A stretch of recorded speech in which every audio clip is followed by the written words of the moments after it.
Boa tarde a todos, eu sou a professora Jaqueline, professora da sexta fase do módulo de gastroenterologia da saúde da criança 4, e agora vou fazer o vídeo, a gravação da aula de doença do refluxo gastroesofágico e as manifestações clínicas.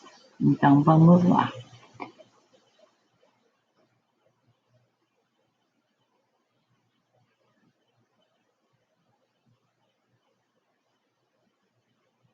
Então, enquanto o refluxo gastroesofágico é uma condição fisiológica, a doença do refluxo gastroesofágico se refere ao refluxo gastroesofágico acompanhado de sintomas digestivos e ou extradigestivo. Então, tu tens o retorno do líquido do estômago para o esôfago com sintomas digestivos ou extradigestivos, e aí tu vai ter a doença do refluxo. Como é que isso funciona? Quando ocorre uma falha dos elementos da barreira anti-refluxo,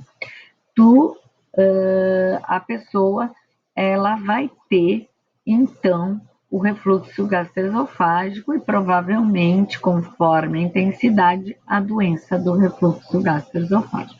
Como é que funciona esses elementos?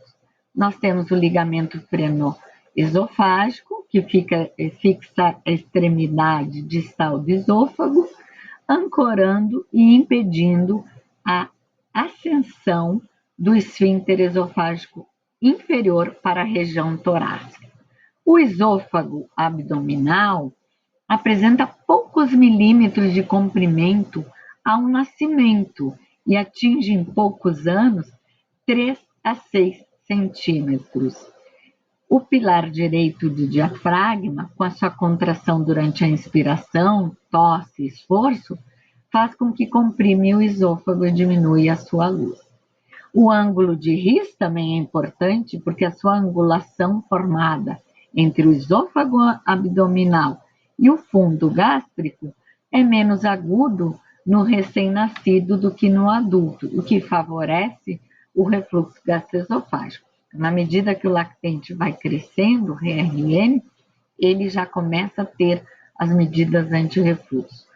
O esfíncter esofágico inferior, formado por feixe de músculos e está localizado na parte distal do esôfago, seu relaxamento transitório, definido como relaxamento esfinctérico, sem correlação com a deglutição e não associado ao mecanismo peristáltico esofágico normal, é considerado como um mecanismo fisiológico mais importante do refluxo gastroesofágico, tanto em lactente como em crianças maiores.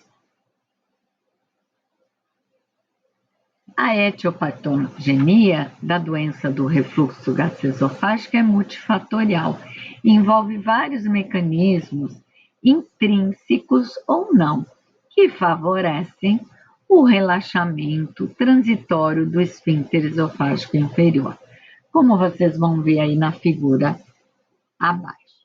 Os fatores de agressão da mucosa esofagiana são componentes do material refluído do estômago, como ácido clorídrico, ácidos biliares. E os mecanismos que favorecem o refluxo gastroesofágico, como a ocorrência do relaxamento transitório do esfíncter esofágico inferior, assim como a sua hipotonia, favorecem o refluxo gastroesofágico. Também temos a elevação da pressão intraabdominal, pensando numa obesidade que aumenta, pessoas têm presença de hérnia hiatal, isso em crianças maiores. Quando tu tem um clearance lento, um esvaziamento lento, então gástrico, isso favorece o retorno do conteúdo, aumento da pressão intragástrica também, ele favorece o retorno, e assim como fatores extrínsecos, como cigarro, gordura, alimentos gordurosos que relaxam o esfíncter ou como alergia. Alimentos também, alergia alimentar, alergia à proteína do leite de vaca também favorece o retorno do líquido. Então, o que acontece? O refluxo gastroesofágico, ele foi definido como distúrbio, o refluxo gastroesofágico como um distúrbio funcional, e ele se enquadra no Roma 4. E ele depende muito da imaturidade funcional do aparelho digestivo. Então, como a gente viu, todos aqueles mecanismos do lactente, do recém-nascido, ele está amadurecendo. E aí afeta até 60% dos lactentes. O refluxo gastroesofágico fisiológico inicia antes de 8 semanas de vida. E ocorre, a maioria dos refluxos ocorre no período pós-prandial. Então, é normal o lactente, a pessoa, comer e relaxar o esfíncter. Só que o refluxo, ele não causam sintomas, ou se eles causam, são poucos sintomas, como nós veremos em outros slides. Então, esse é um trabalho clássico de Nelson e colaboradores, que eles avaliaram 930 lactentes saudáveis. E pode-se observar que era normal entre 4 6 meses de vida, principalmente um pico em 4 meses de vida, que esses lactentes tinham de 1 a 3 regurgitação por dia. Então, 67% desses lactentes apresentavam regurgitações a 3 vezes ao dia. Então, em relação às manifestações clínicas da doença do refluxo gastroesofágico, apresentam características diferentes em 3 grandes grupos: lactentes, crianças maiores e adolescentes, e não podemos esquecer as manifestações extraesofágicas. Em relação aos lactentes, eles podem apresentar desde sinais e sintomas gástricos até apneia devido ao refluxo gastroesofágico. Nesse momento, é muito importante a anamnese e exame físico para detectar as manifestações clínicas. Por exemplo, é importante verificar, por exemplo, as regurgitações, o número de regurgitações por dia, se são acompanhadas de desconforto, se o lactente ele chora por muitas horas ao dia, apresentando uma mudança no comportamento do sono, mudança do hábito alimentar. Por exemplo, o lactente que mamava a cada 2h30, 3 horas, começa a espaçar as mamadas, a mamar a cada 4, 5 horas, isso devido a, digamos, o desconforto esofágico, né? Então, ele pode interromper as mamadas por esse desconforto, permanecendo pouco tempo no seio materno, né? Eles podem também arquear o tronco durante as mamadas ou até adquirir uma postura normal da cabeça com torcicolo na presença de esofagite de refluxo. E aí nós teremos a síndrome de Sandfer, que nós veremos como é que é no próximo slide.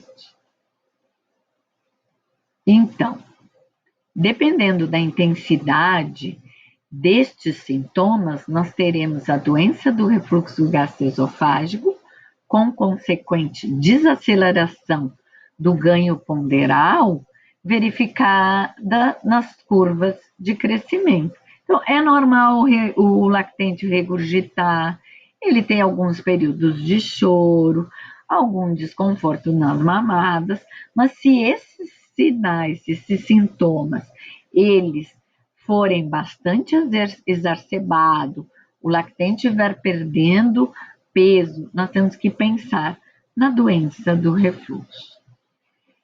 Então, o que nós vemos aqui? A respeito da apneia e refluxo, a apneia desencadeada pelo refluxo gastroesofágico no lactente através dos receptores do esôfago, que sofrem ação por ácidos e ocorre então a distensão dos mesmos, onde ocorre a ativação de um arco reflexo neural, como vocês podem acompanhar no slide, que pode ocasionar o fechamento da laringe, levando à apneia obstrutiva. Então, o refluxo, ele pode levar à apneia do lactente. Então, nós teríamos que descartar, depois que nós veremos sobre diagnóstico, nós veremos que nós temos que descartar se essa apneia é a nível de sistema nervoso central ou é em relação ao refluxo gastroesofágico. As crianças maiores e adolescentes apresentam sintomas semelhantes aos dos adultos e podem manifestar de forma isolada ou associada, como náusea matinal, eructações excessivas, vômitos recorrentes, plenitudes pós-prandiais, eles podem ter azia, pirose, dor retroesternal e epigastralgia, dor bem epigástrica. Então, muitas vezes esses sintomas não aparecem explícitos na anamnese do adolescente, da criança. Eu tive uma paciente com 10 anos que dizia que tinha um sol dentro dela, o sol na barriga. Foi a forma como ela me expressou para demonstrar que tinha uma pirose.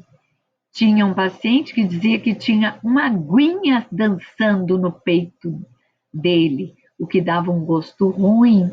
A queimação retroesternal muitas vezes vem como queixa de pontada no peito. Na maioria das vezes, essa criança ela vai para o cardiologista.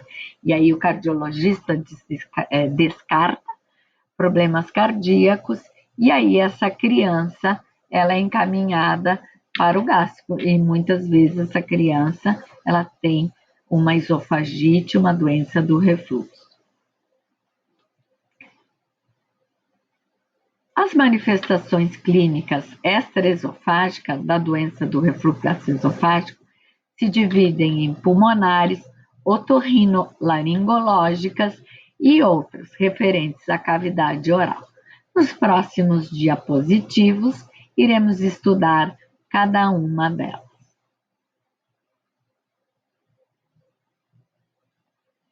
Compreendem manifestações pulmonares tosse crônica, sibilância e asma. Qual a definição de tosse crônica, pessoal? Isso eu vou perguntar no dia da aula de nós tirarmos dúvidas. Então, gostaria que vocês elaborassem, verificassem, fizessem uma pesquisa sobre tosse crônica. Então, nós podemos ter sibilância, asma crônica e pneumonias recorrentes.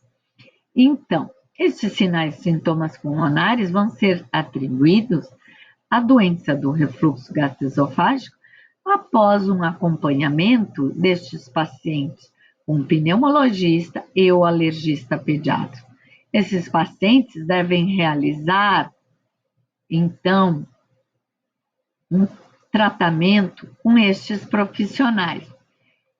E depois, com antialérgicos, aerosóis, conforme o protocolo de asma, né?